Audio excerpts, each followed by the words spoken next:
Hello, and welcome to the Empowerography Podcast. This is a platform created for women's voices to be heard and a place to share their stories, journeys, and successes with the world for the purpose of helping other women who might be on similar journeys. We are empowering women one episode at a time. I'm your host, Brad Walsh, so kick back, grab one of your favorite beverages, and enjoy the stories.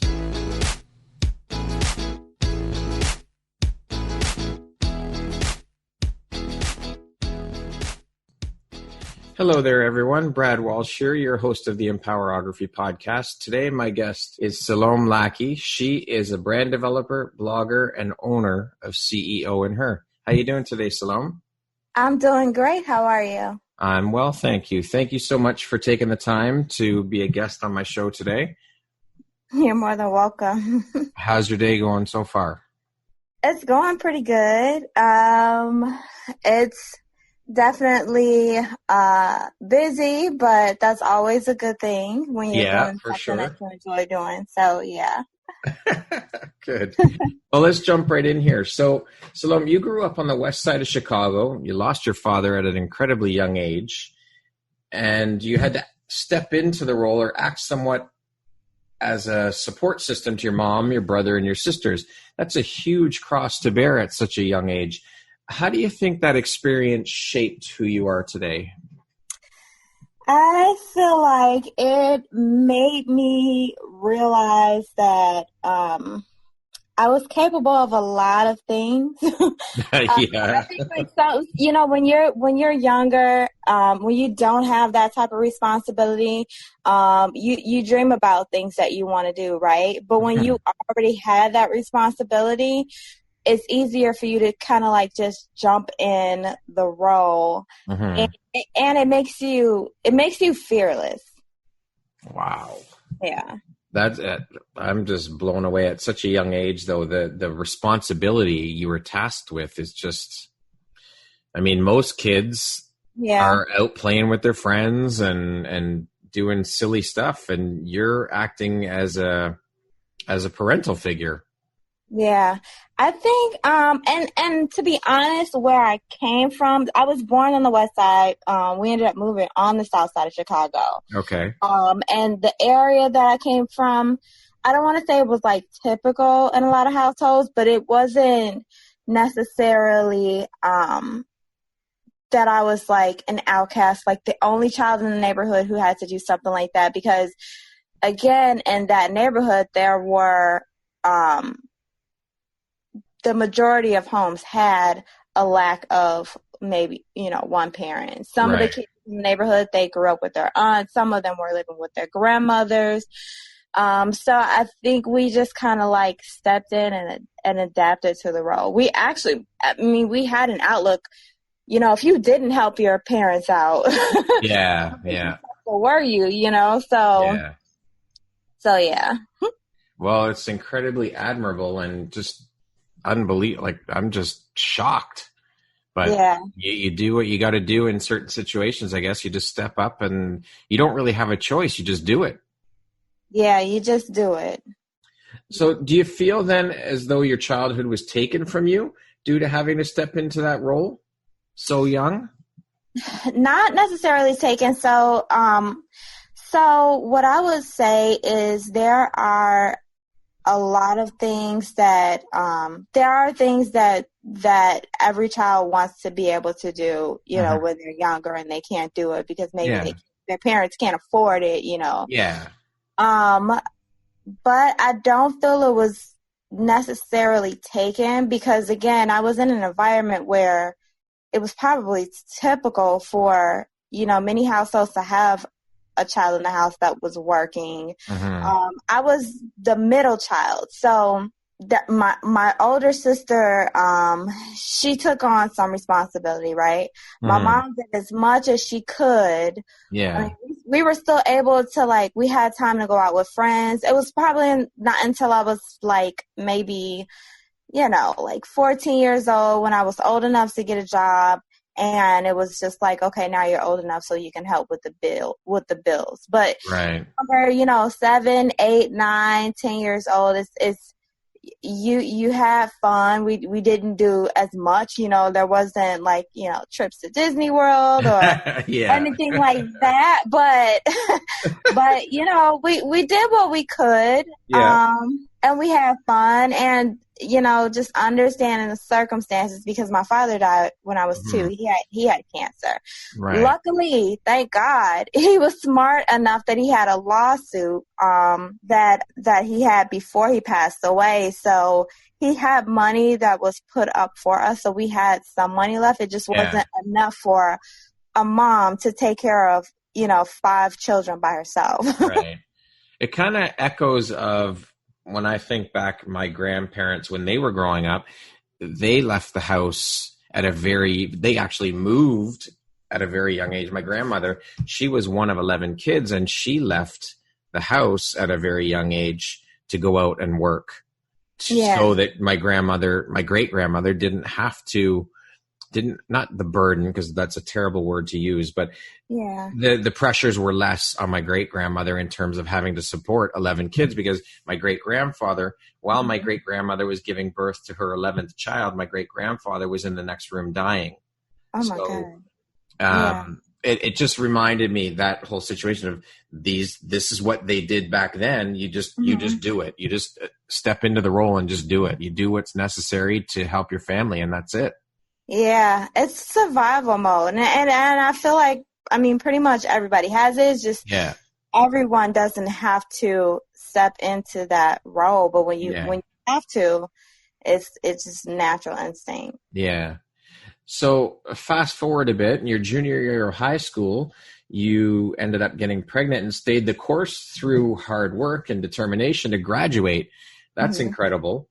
You should be very proud of what you're able to accomplish as well as helping to support your mom and your siblings and now a newborn child. How did you find the strength within to pull through all this? Dealing with, as you said, you just step into the role and do it, but now add into the mix the fact that you've got a newborn. So my mom, she didn't have, a lot of finances and things like that, but verbally she was very encouraging.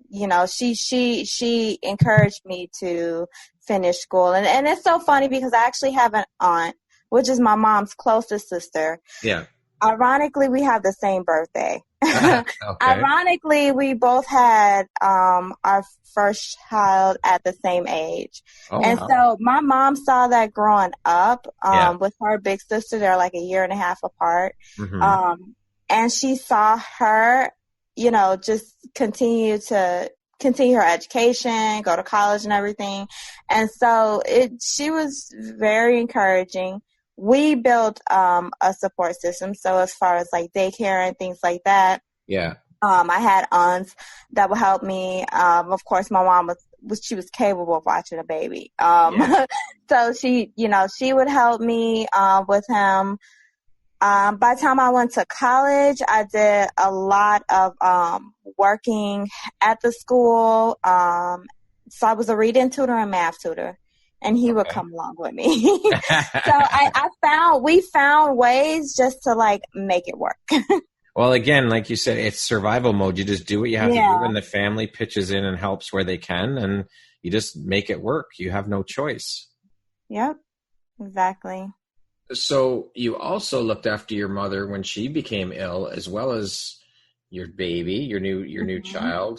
That's just your story is just incredibly remarkable. What you've been through, what you've come up against, what you've dealt with, what you've done and accomplished.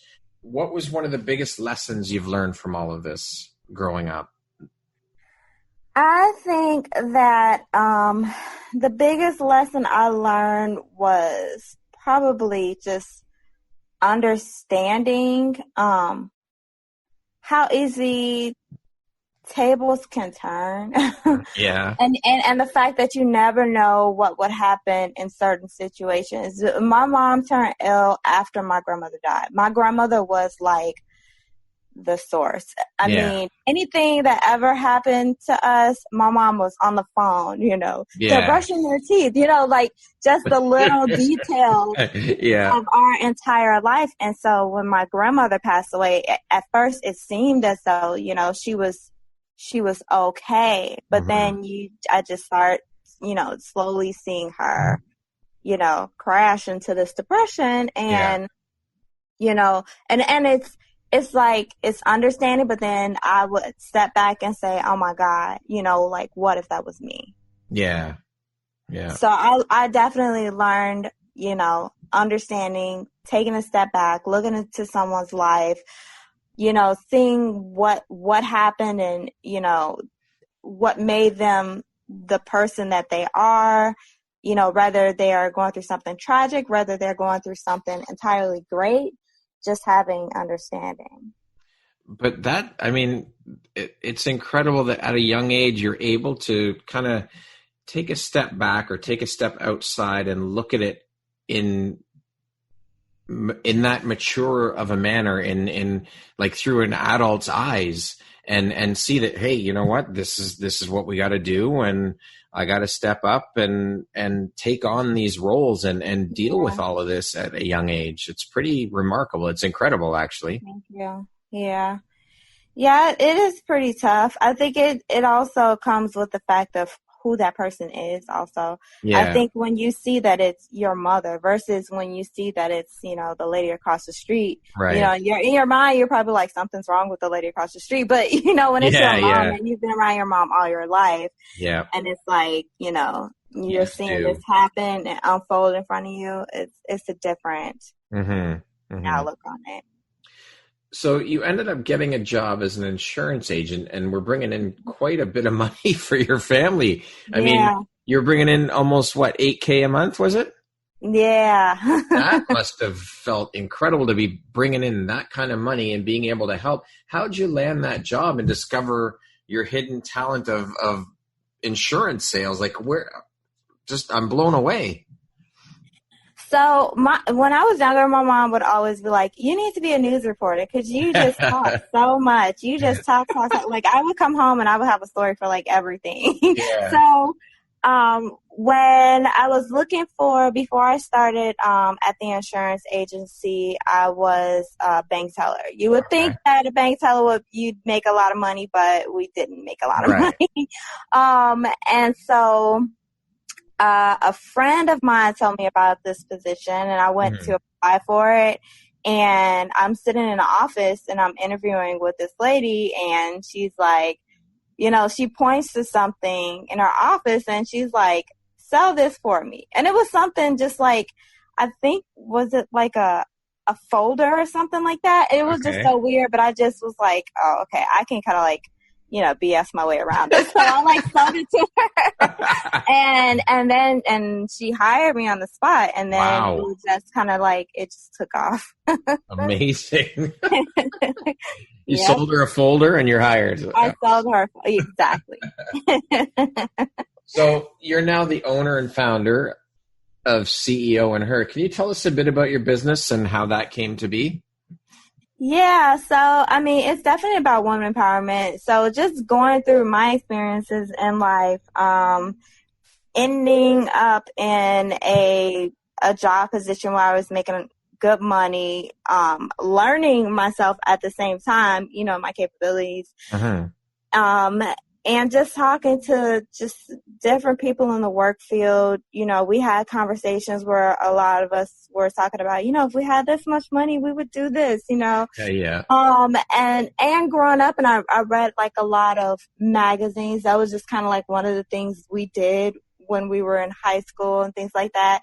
And so I was just like, it'd be cool if we had a platform where women can talk about their experiences, talk about their journey, at the same time, give advice on how to become whatever it is that they're doing in their industry, because people read blogs, people read magazines. We have plenty of them out there about celebrity news and politics and things like that. So it was just like, why not make this about careers where you can go online or you can listen to these interviews and you can hear the steps that people are taking to get to where they are, or the struggles that they had and how they overcame them. And so that's where that pretty much started.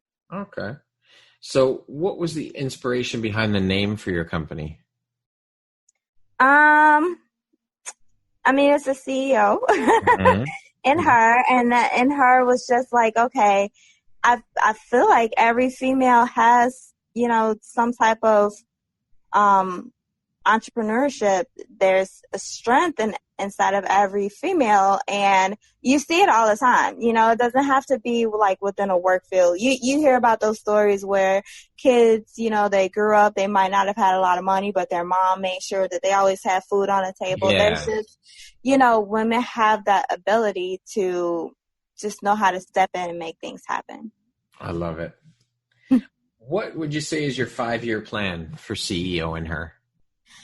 I love the fact that, with it giving women the ideas and the steps, but I would love to have like a full-on program where we actually offer tools. I would love to have like, grants and things like that so we can actually help people with their businesses. So just wanting it to become more hands-on. Okay. Now, how long has CEO in her been in business? Well, it was thought of. It's always like there's this idea, and then we wait. So actually, working in the business, a couple of years, but it was thought of back in like 2015. So, yeah, awesome. Why the decision though to focus primarily on women? I feel like nobody knows a female better than a female. Yeah, that's and true. So I'm, able to connect with women, able to understand. Sometimes it's just having that girl chat. But, that's pretty cool because, we sometimes as women, like, we tear each other down. And so just building a better dynamic. Yeah, yeah. Do you see a lot of that, or have you seen a lot of that, women tearing each other down? In the insurance world where you work, the banking world, did you see a lot of that?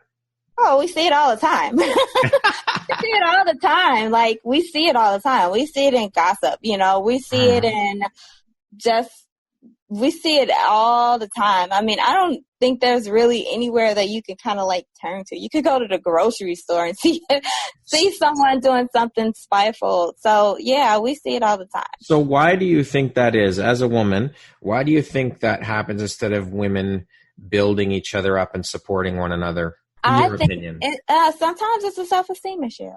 You want to be the prettiest girl. You want to be the smartest girl. I think women, like, we grow up being mentally trained to be competitive, even though, someone's probably not telling you in your face, like, you have to compete against being the prettiest. When you're in school, they're like, oh, categorize it. This is the prettiest girl. This is the girl. This is the girl with the best hair. It sinks in. So you think about that competition. Even when you're an adult, you think about that competition, and I think that's where it comes from. And sometimes women don't realize that that's what they're doing when they're doing it, but Yeah.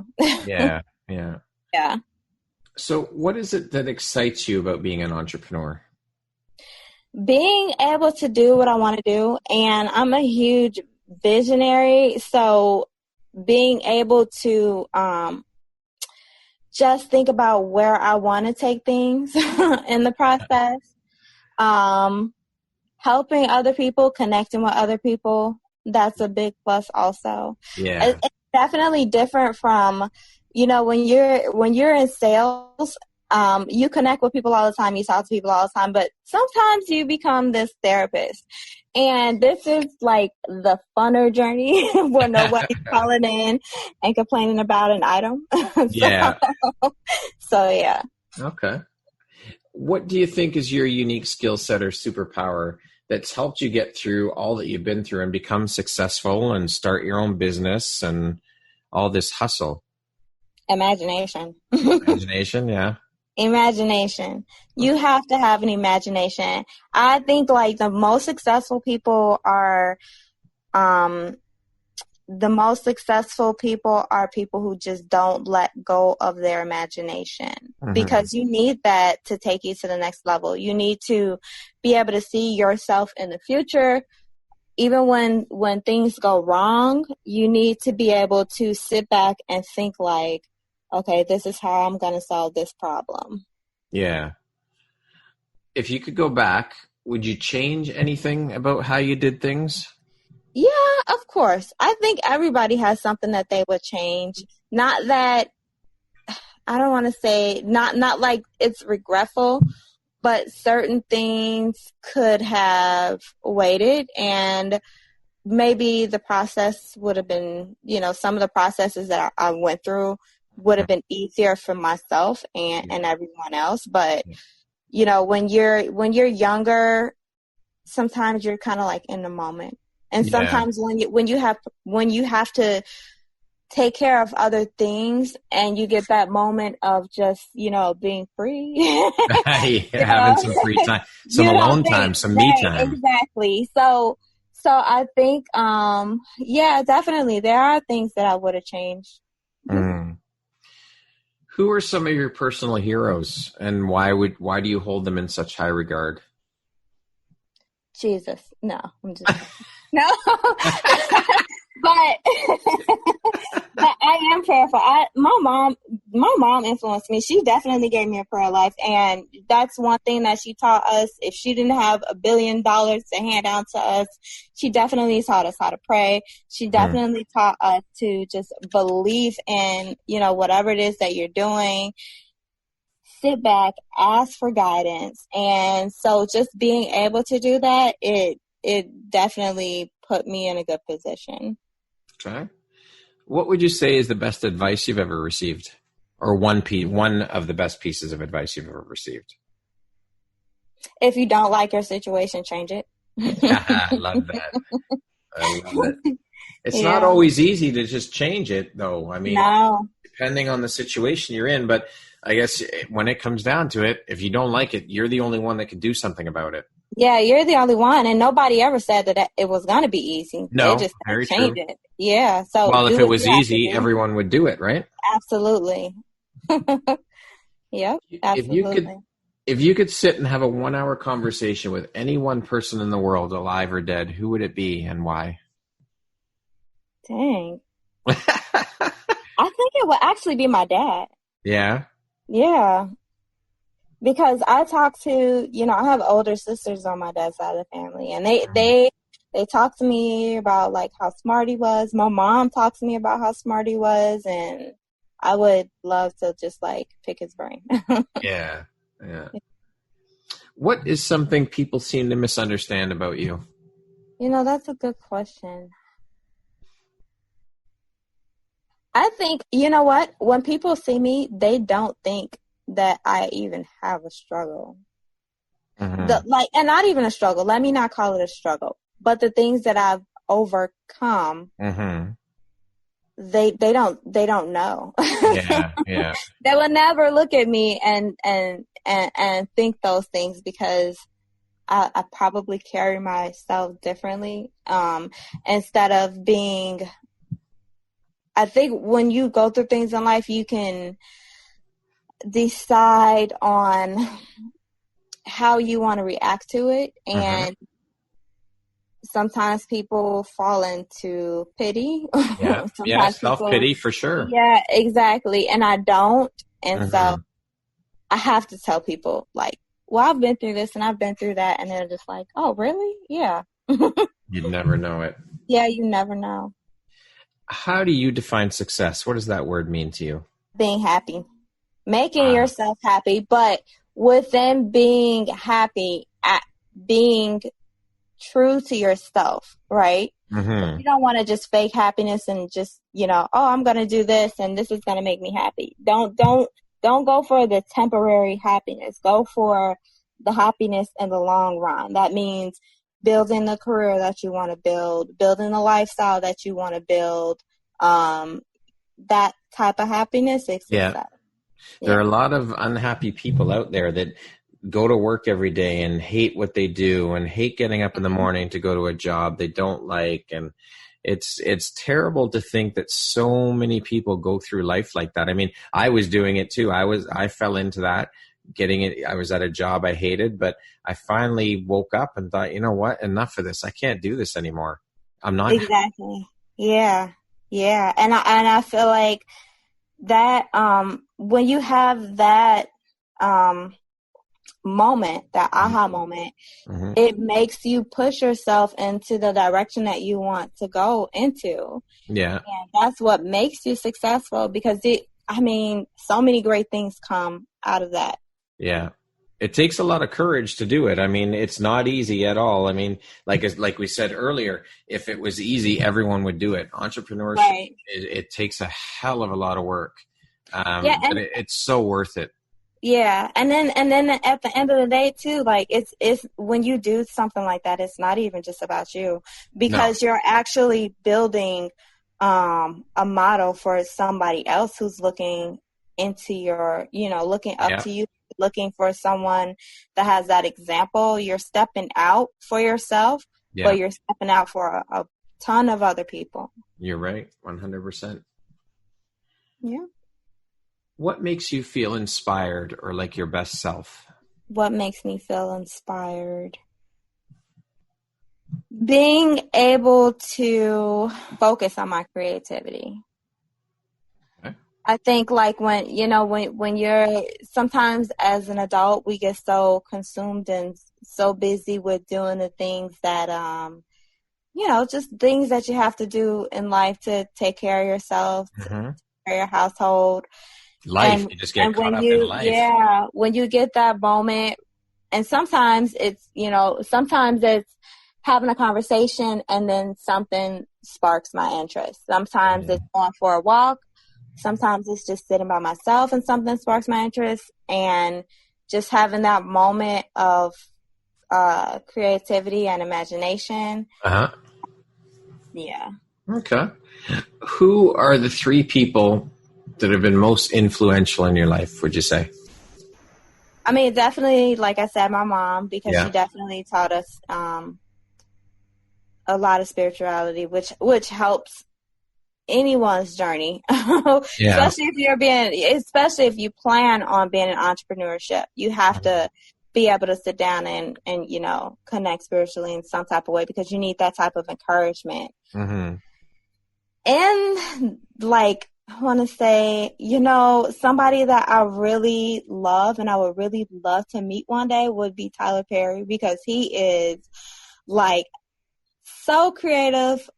He just, I don't know.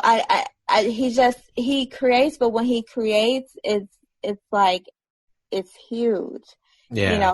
The thought about Tyler Perry's studio being a thing.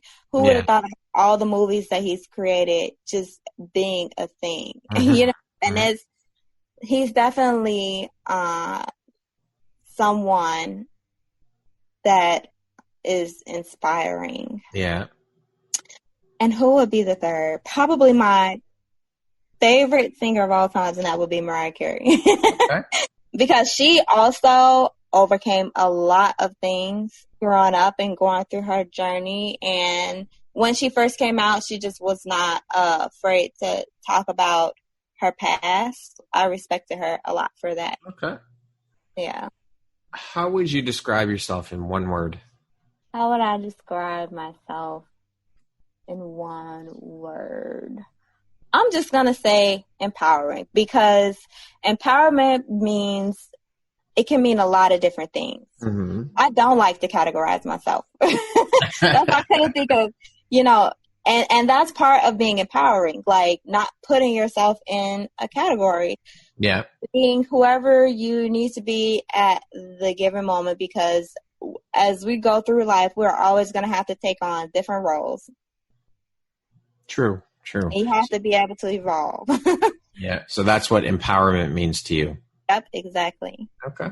What makes you smile? Seeing other people smile. It's contagious and infectious, isn't it? Yeah, and especially if, just being able to see somebody happy and, just because you never know what someone is going through or they have gone through. So if you can get a smile out of someone, it's amazing. It really is that simple, isn't it? Yeah. Yeah. If you had 24 hours left on Earth, what would you do for that 24 hours? Eat. I love food, but I would be like, look, take me here.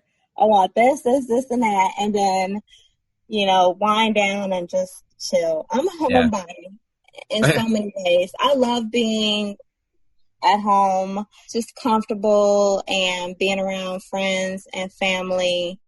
So yeah, I would probably have like a big dinner or something and just yeah. Okay. If you were guaranteed the correct answer to one question in life, what would you ask? What would that question be? Where can I get $1 billion from? If someone tells me that, you don't have to tell me anything else.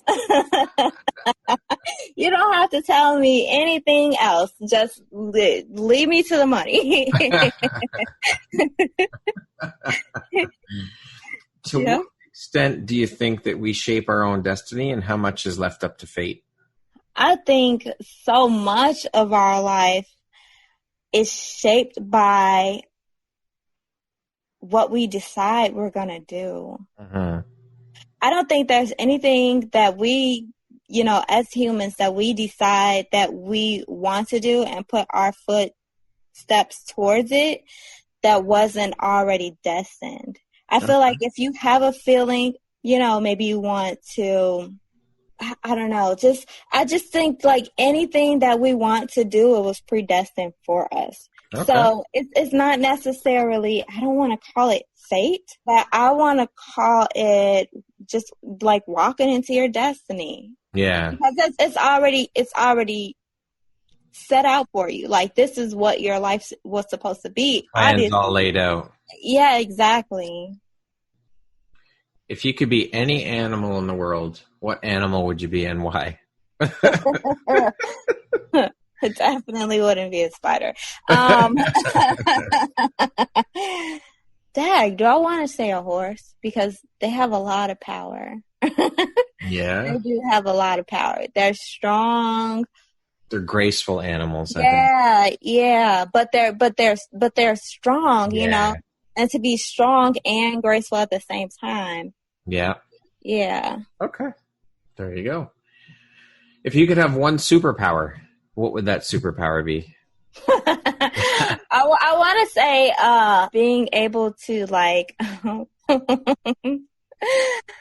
become invisible. Okay. Because I could sneak into like anywhere and kind of like, I remember this show that I used to watch when I was younger, and it was called The Adventures of Alex Mack. I don't know if you remember that. Yeah. But she would turn into this liquid form and like slip under doors, and it was I would love to do that. All right. If you could go back and give your younger self one piece of advice, what would that piece of advice be? Focus on your future. I love it. Very simple and to the point. If you could step into my shoes, what would you have asked yourself that I haven't asked you? Dang. I love it. What would let me see. I would ask, when you were a child, where did you see your life going? Okay. And where did you see your life going when you were a child? Let's say 3rd grade, I thought I was going to be a ballerina. Oh, yeah? By the time I was in like a high school, I was taking, I elected to take business law classes. So I was like, I'm going to be an attorney. And I still might do that. There you go. Hey, there's no limits, right? Yeah, there's no limits. Lastly, if you were to deliver your last 30-second speech to the world, what would that last 30 seconds sound like? Inspire the world. Don't just, don't be lazy. Like, if you have some type of idea that's something that you want to do, inspire the world, like live it out. I think so many times people have ideas, they have great ideas, and they just don't act on them. And they sit there and they think about them forever. Yeah, they keep them for themselves, right? Yeah, exactly. Yep. Well, thank you so much, Siloam, for being a guest today and sharing your incredible story. I am blown away by what you've overcome, what you've been able to accomplish. I'm inspired. It's been incredible talking with you. And this is only the tip of the iceberg for you, and it's just a small sliver of a look into your life and your journey, but it's absolutely incredible. You should be very proud of what you've been able to accomplish and overcome so far in life. It's been an absolute pleasure having you here and chatting with you today. Thank you. I enjoyed it. Good. I'm glad.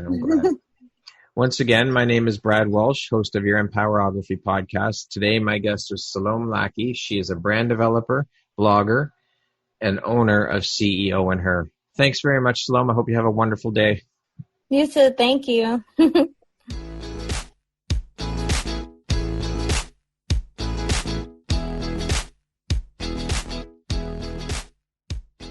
Thank you very much for listening to this podcast.